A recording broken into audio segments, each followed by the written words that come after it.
He was accused of defying the court, then mocked in front of a live audience. But within minutes, Tom Homan flipped the script and took down the very man wearing the robe. Tom Homan didn't come to play nice. The marble floors of the federal courthouse in Salt Lake City echoed with the weight of what was about to happen. Cameras weren't allowed inside, but that didn't stop the hallway from filling with reporters, eyes wide, microphones in hand. Everyone knew this hearing would be tense. No one expected it to go nuclear. Inside courtroom 4B, Judge James Boasberg sat perched above the room, his expression unreadable. He had made his position clear a week ago. Deportations under the Alien Enemies Act were halted, at least until further judicial review. But the administration had moved forward anyway. Flights out of Phoenix and Miami were confirmed. Dozens of Venezuelans, some claiming asylum, were now gone. Tom Homan, former acting ICE director and known for never backing down, stood at the defense table in a Navy suit that looked like it had been worn through war. His tie was slightly loose, his jaw was clenched. He looked Boasberg square in the eye. "Your Honor," Homan began, voice steady but sharp, "the Department of Homeland Security acted within the scope of a law that's been on the books for over 200 years. You may not like it, but that doesn't make it illegal." Judge Boasberg leaned forward. "Mr. Homan, this court issued a temporary restraining order. You ignored it." "No, sir," Homan replied. "We responded to a national security threat. We used legal authority. What we didn't do is wait for permission from a bench that's been swayed by politics more than precedent." Gasps from the gallery. A court officer straightened in his seat. Boasberg's brow twitched. Barely, but enough. "You're accusing this court of bias?" Boasberg asked, voice low. "I'm saying the law should stand on its own," Homan said, then paused. "Without influence from nonprofits feeding you arguments behind closed doors." There it was. The needle twisted deeper. That last line wasn't rhetorical. It was personal, and Boasberg knew it. The room fell quiet. Even the rustle of legal pads stopped. "Mr. Homan," Boasberg said, voice rising, "you're here under subpoena. You do not lecture this court, and you certainly do not question my integrity." Homan didn't flinch. "Then don't make this personal, Judge." The heat in the room was palpable now. You could feel it. The silence wasn't comfortable. It was the kind that made your skin tighten. Judge Boasberg sat back, gripped his gavel, but didn't strike it. "You want to defend actions that violate my direct order? Fine," he said coldly. "But don't pretend you have credibility left. Your track record speaks for itself." That line changed everything. Boasberg didn't shout it. He didn't slam his gavel. But he said it in front of the courtroom, in front of attorneys, journalists, and 3 members of Congress sitting quietly in the second row. And in that moment, the issue wasn't about deportation or executive orders or even immigration. It was about pride, reputation, power. Homan stood there, eyes locked on Boasberg. Then calmly, he reached into his briefcase. "I was hoping we wouldn't need this today," he said, "but I won't be accused of corruption by someone who should be recusing himself from this case." He held up a sealed manila envelope. It had a red sticker on the flap marked Internal Confidential Report. On the back, the signature of an agent from the Office of the Inspector General. Murmurs filled the courtroom. Boasberg's eyes narrowed. "What is that?" the judge asked. "It's a sworn affidavit," Homan answered, "and it doesn't come from me. It comes from one of your own." But before anyone could respond, the clerk stood up and announced a brief recess. Boasberg never asked for it. He just nodded once, stood up, and walked out the back door without a word. 15 minutes later, the courtroom reopened, but it felt like an entirely different place. Gone was the stiff order of legal proceedings. What remained was tension, sharp as glass, and every single person in that room knew something had cracked. Boasberg hadn't returned yet. A deputy judge took his place for the time being, stating that the matter was under review. But no one was thinking about procedure anymore. Every glance, every whisper, every phone screen lit up in laps, all centered around the envelope Homan had dropped like a bomb. Outside in the hallway, Tom Homan stood next to his attorney, Miranda Foley, a former federal prosecutor with a history of calling out judicial misconduct. She leaned in and whispered something only he could hear, but Homan barely moved. He kept watching the doors like he was waiting for something or someone. Back in 2017, Miranda said finally, her voice low but firm, Boasberg tried to block ICE from accessing criminal databases tied to sanctuary cities. That was personal for Tom. He never forgot it. Tom Homan had spent over 30 years inside law enforcement, building his name by showing up where others wouldn't. Raids, courtrooms, congressional hearings. But this case, it hit a different nerve. Because for months he'd heard whispers about backdoor coordination between immigration courts and advocacy groups, and Boasberg's name kept popping up. Nothing direct, nothing provable, just enough to make you wonder who was really pulling the strings. The affidavit in his hand was a statement from a former court assistant named Caleb Risto. 36 years old, soft-spoken, kept his head down. Caleb had worked inside Boasberg's chambers for 5 years until, 2 months ago, he vanished from the court roster without explanation. He had written under oath that Judge Boasberg maintained informal contact with a nonprofit called Human Horizon Legal. Not illegal by itself, but the group had submitted amicus briefs in this exact case, strongly urging the court to block deportations under the Alien Enemies Act. According to Caleb, he had been asked to run redrafts of certain briefs, often before they were officially filed. That alone wasn't standard protocol. It wasn't even remotely appropriate. But the worst part? Some of those edits came before the nonprofit ever sent the documents to the court. That wasn't legal. That wasn't even gray area. That was tampering. Boasberg returned 20 minutes later. His robe still on, but his face was different now. Less cold, more rattled. Homan had already taken his seat again, Miranda beside him. She looked directly at the judge and didn't blink once. "We've received the contents of your submission," Boasberg announced stiffly. "And for the record, I categorically deny any impropriety." "No one accused you yet," Miranda replied coolly. "That's the problem." Gasps again. Homan leaned forward just slightly, elbows on the desk. "I'm requesting a formal hearing on judicial misconduct," Miranda continued.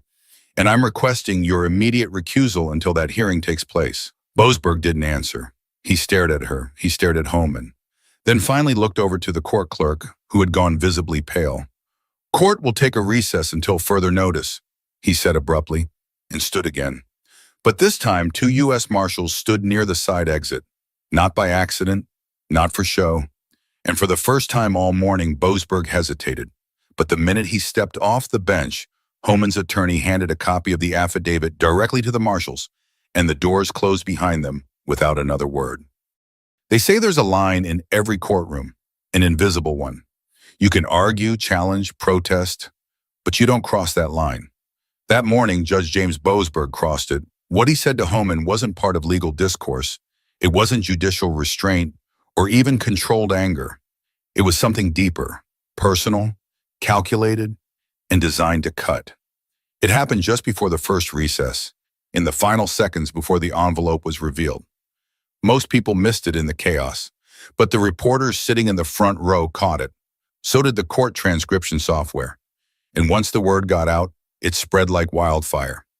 "You've always been good at playing the patriot," Boasberg had said. "Too bad no one with real power ever took you seriously." That line didn't come from a place of legal disagreement. That was a man trying to humiliate another man, publicly in a federal courtroom with cameras outside and reporters waiting. For Tom Homan, it wasn't just offensive.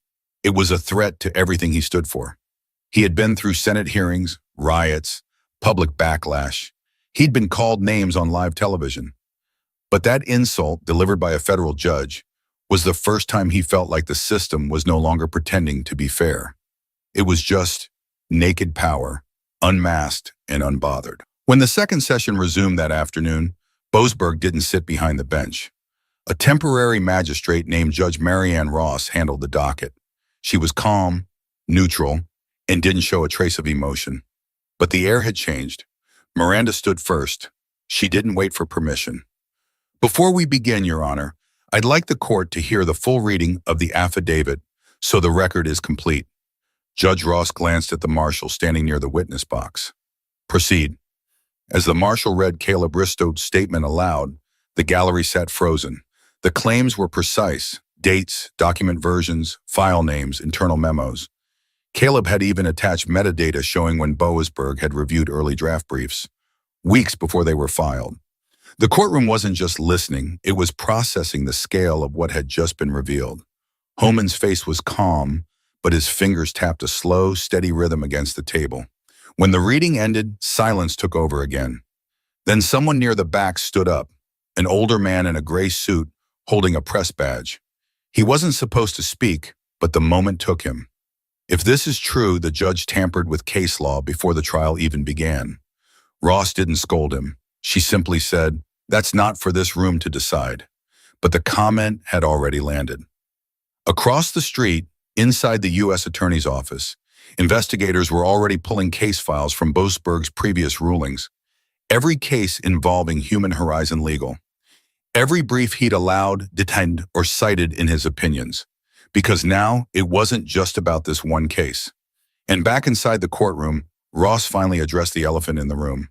"Until further notice," she said, "Judge Boasberg will no longer preside over this matter. The Department of Justice has been notified. The court will cooperate fully with any investigation." No emotion, no elaboration, just the hammer dropping. Tom Homan didn't smile. He didn't nod. He just looked down at the table for a few seconds, then closed the folder in front of him. "You think this is about immigration?" he whispered to Miranda, barely audible. "It's about rot. Deep, deep rot." But even as the gallery began to clear, someone else slipped out a side door with a burner phone already in hand, and within minutes, the entire thing hit social media, word for word. By the time the affidavit reached Capitol Hill, Caleb Ristow's name was trending online, even though no one had ever seen his face. On a quiet street in Fort Collins, Colorado, Caleb sat alone in a rented apartment above a closed dry cleaner. The blinds were drawn, his phone was off. He hadn't spoken to his family in 2 weeks, not since the day he sent the documents to the Office of the Inspector General with the words "for urgent review" scrawled across the subject line. He never expected it to go this far. Caleb wasn't a crusader. He wasn't looking for fame or a book deal. He just couldn't keep printing briefs from a nonprofit that kept showing up on Boasberg's private calendar when he was explicitly told not to question it. It started small, calendar entries labeled community outreach. But Caleb knew the names. One of them belonged to Lenora Fetch, lead legal strategist at Human Horizon Legal. Another belonged to Bernard Weil, a longtime donor and political advisor known for pushing boundaries in the name of immigration reform. Both had ties to cases Boasberg had ruled on. But the breaking point came during a lunch meeting Caleb wasn't supposed to overhear. Boasberg had invited Weil into his chambers. Caleb had just stepped out to grab a document when he heard it. Clear as day. "You give me language that'll hold up under scrutiny, and I'll give it weight," Boasberg said. "Just keep it quiet." Caleb froze. He didn't understand all of it, but he knew that kind of collaboration wasn't allowed. Not between judges and outside groups submitting briefs, not when rulings affected real people's lives. He stayed quiet for weeks, but it ate at him. He wrote everything down. Dates, times, meeting notes. He compiled screenshots from internal servers showing the edits and tracked IP addresses of those who accessed the files. Most came from within Boasberg's office. A few came from Weil's personal firm. And when he left, quietly, without notice, he mailed a hard copy to the DOJ, then disappeared. Now, watching the newsfeed scroll across the screen in front of him, Caleb wasn't sure if he felt relief or fear. Back in Salt Lake, the affidavit was already causing ripple effects. Legal watchdogs were calling for an audit of every ruling Boasberg had made in the past decade. A subcommittee in Congress announced an emergency hearing to review ethics standards in federal courts. Meanwhile, Tom Homan was pulled into a side meeting with 2 federal agents from the Inspector General's office. They weren't there for a press moment. They wanted names, timelines, and details only someone inside the system could provide. "They'll try to bury this," one of the agents said flatly. "The judiciary protects its own." "Not this time," Homan replied. "Not when they thought they were above the law." The weight of what was happening hadn't fully hit yet. It wasn't just a political scandal. It was a breach of trust in the one place where people were supposed to find fairness. Judge Marianne Ross released a formal court order later that evening. Boasberg would remain suspended pending review. All of his active cases were reassigned. The affidavit, now verified, was sealed by federal investigators as part of a growing probe. The media had only just begun circling. Every network anchor, every podcast host, every political blog, left and right, had a take. But beneath the noise, one quiet truth had settled in the minds of millions watching. Something real had just cracked open. And it started with a court clerk no one had ever heard of, carrying a secret he never wanted to hold. But just as the DOJ began preparing formal inquiries, a second whistleblower came forward. Someone who claimed Boasberg's behavior went even further than anyone realized. It was just past 6 o'clock p.m. when the courtroom emptied for the day. The air outside had cooled, but inside the federal building, things were only getting hotter. Judge Boasberg's chambers were now considered a restricted area. 2 U.S. Marshals had been stationed outside his office door. No one was going in or out without clearance. The judge hadn't been arrested. Not yet. But that didn't mean he was free. Inside an adjoining conference room, Boasberg sat across from 2 deputy marshals and a DOJ ethics investigator named Elise Graydon. She wasn't there to be polite. Her questions cut like wire. Did you ever receive preliminary copies of amicus briefs from Human Horizon Legal before they were publicly filed? Boasberg didn't answer immediately. His fingers tapped the armrest once, twice. I can't recall the sequence, he finally said. That's not an answer. An answer, Graydon replied. Either you did or you didn't. Boasberg looked down. His throat moved as he swallowed. They were drafts, nothing final. And it wasn't like that. Like what? She pressed. They weren't influencing rulings. They were context. Graydon leaned back in her chair. You edited arguments submitted by a group directly benefiting from your rulings. That's not context, Judge. That's conspiracy. Outside the room, Tom Homan paced the corridor with Miranda. Neither of them spoke much. There wasn't anything left to say. The system they both thought they understood had just turned itself inside out. A federal agent walked by, gave Homan a tight nod. This one meant something. They were moving. By 7:20 p.m., Boasberg's office had been entered under a sealed search order. Investigators took 3 hard drives, a stack of personal notebooks, and 1 unregistered external USB that wasn't on any government inventory list. That drive would become the center of a separate investigation later, one with even darker implications. For now, though, the focus was on what they already had. Caleb's affidavit, the metadata logs, meeting records, and now a second whistleblower, this one from Human Horizon Legal, who had quietly turned over 6 months of internal emails showing coordinated messaging strategies shared directly with Boasberg's law clerk. Meanwhile, the courthouse was swarmed with media vans, boom mics, and flashbulbs. Protesters had started showing up too. Not the usual activists, these were people angry about corruption, betrayal, and the idea that justice was now something you had to dig for instead of expect. Inside the federal holding office, Boasberg was still not officially charged, but his options were shrinking by the hour. Back in the main lobby, Homan stood alone by the large glass windows. Reporters tried to shout questions through the barricade, but he didn't move. His eyes stayed fixed on the building across the street, where the DOJ had set up a temporary review team. Miranda walked up beside him and handed over a copy of the official notice just released to the press. Judge Boasberg placed on administrative leave pending federal investigation, it read. DOJ confirms cooperation with Office of the Inspector General and U.S. Marshal Service. Allegations of misconduct deemed credible. Homan took the paper, folded it once, and tucked it into his coat. You think this is justice? Miranda asked. No, Homan said without looking at her. It's just the beginning. But as the news made its way to Washington overnight, a quiet storm began building. Because Boasberg wasn't the only judge those nonprofit briefs had reached. By sunrise the next morning, Washington, D.C. wasn't waking up. It was already in motion. The halls of the Capitol buzzed with private calls, emergency briefings, and hushed conversations behind locked doors. A handful of lawmakers had been up all night, not because they were directly tied to the case, but because they'd long suspected something like this might eventually surface. The scandal surrounding Judge Boasberg was no longer confined to one courtroom. It had opened a crack in the federal system that no one could ignore. In the Judiciary Committee's chambers, Chairman Lowell Strown reviewed the affidavit with a look that said it all. This wasn't just bad optics. This was exposure, dangerous exposure. There's at least 3 judges flagged in this batch of filings, Strown told his staff. 2 in Arizona, 1 in Southern California, all referenced in the same communication chains from Human Horizon Legal. The emails, pulled by federal investigators overnight, showed recurring patterns, suggestions for legal phrasing, document exchange before filing deadlines, and pre-meeting calendar events marked with vague terms like community alignment and policy sync.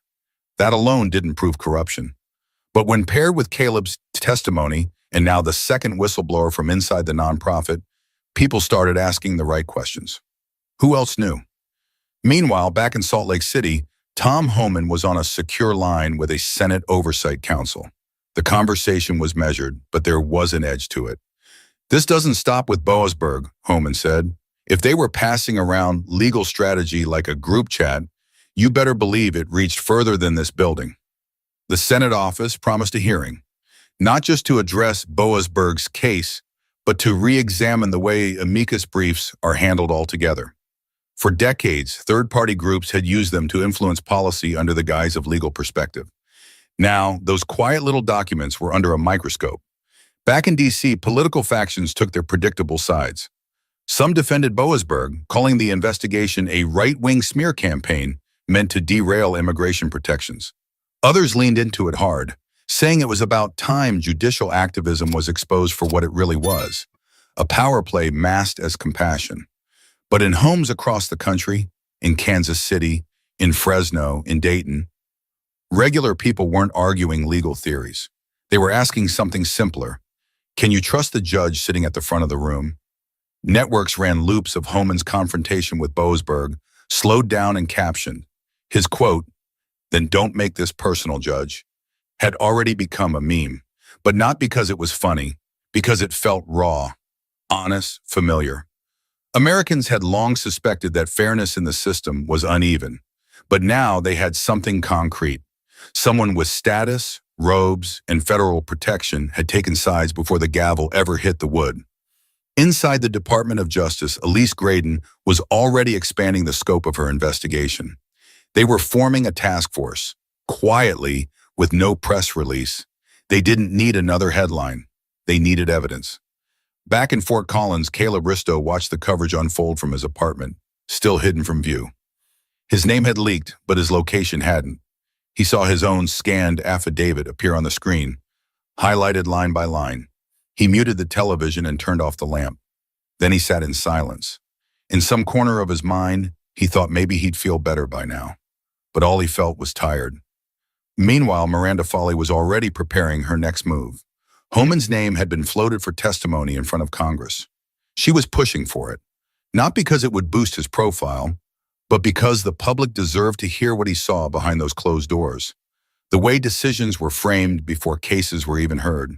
The silent pressure, the favors disguised as outreach. This wasn't over. If anything, the hard part was just beginning.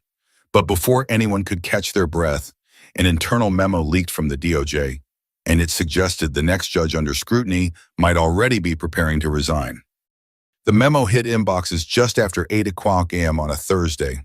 It wasn't meant for public eyes. But someone inside the DOJ had had enough. It was short, just 4 paragraphs, and it named a second federal judge under quiet investigation. This one was based out of San Diego, with a similar pattern of interactions involving Human Horizon Legal and early drafts of advocacy briefs. And just like that, it was no longer a Boasberg story. It was a systemic story. Cable news picked it up within the hour. Headlines shifted from scandal to suspicion. Political analysts started referring to it as Briefgate, though most people didn't need a label to understand what was happening. This wasn't about left or right. It was about people who were supposed to be impartial, choosing sides in silence. In Salt Lake City, Tom Homan stood outside the courthouse with Miranda by his side, speaking to a growing group of reporters. His face wasn't angry. It was tired, but resolute. "I don't care what side of the immigration debate you're on," he said, his voice steady. "But when judges start taking advice from nonprofits before the hearing even starts, That's not justice, that's choreography. He paused, then continued. We fought wars for the idea that you walk into a courtroom and have a fair shot, no matter who you are. What happened here? That's not just a legal failure. That's a betrayal. The crowd listened. Some nodded. Some just stood still, digesting what they were hearing. Homan didn't want fame from this. He never did. He wanted to walk into courtrooms where the fight was fair, even if it was hard. He believed in law and order, not when it served him, but when it stood on its own, even when it was inconvenient. Behind him, reporters yelled out questions. Would there be indictments? Was Boasberg going to jail? What did the DOJ know and when? Homan didn't answer. He turned to Miranda. You think anything changes after this? He asked, quieter now. Depends on whether people are actually paying attention, she said. Later that evening, a roundtable was aired on national television. Judges, legal scholars, and former clerks debated the meaning of what had just unfolded. Most agreed it was a wake-up call. Others said it was just the beginning. But across the country, in living rooms, break rooms, and kitchen tables, Americans were having a different kind of conversation, one that didn't need legal degrees. They were talking about trust. Because if you can't trust the courtroom, what's left? In Fort Collins, Caleb finally turned his phone back on. Dozens of missed messages, some from reporters, one from a cousin he hadn't heard from in years, two from a blocked number. He didn't answer any of them. Instead, he sat down and opened a blank document on his laptop. He didn't know what he was going to write yet, maybe a letter, maybe a record, but something inside him said the truth still had more to say. In D.C., the Judiciary Committee voted to open a formal inquiry into amicus brief practices across federal courts. Quietly, more whistleblowers began to come forward. Not all had smoking guns, but their stories matched the pattern. The cracks were real. This story started with a confrontation. A tense back and forth between two men in suits standing in front of a judge's bench. But it ended with a question that every American had to answer for themselves. What happens when the people who promise us justice stop playing by the rules? Because justice isn't a robe or a bench or a gavel. It's a choice every day, every case, every voice. And the moment we stop expecting honesty from those who hold the most power, we give that power permission to serve itself. If you've made it this far, ask yourself what fairness really means. And if you believe in accountability, no matter who's in the spotlight, then subscribe, because we're just getting started.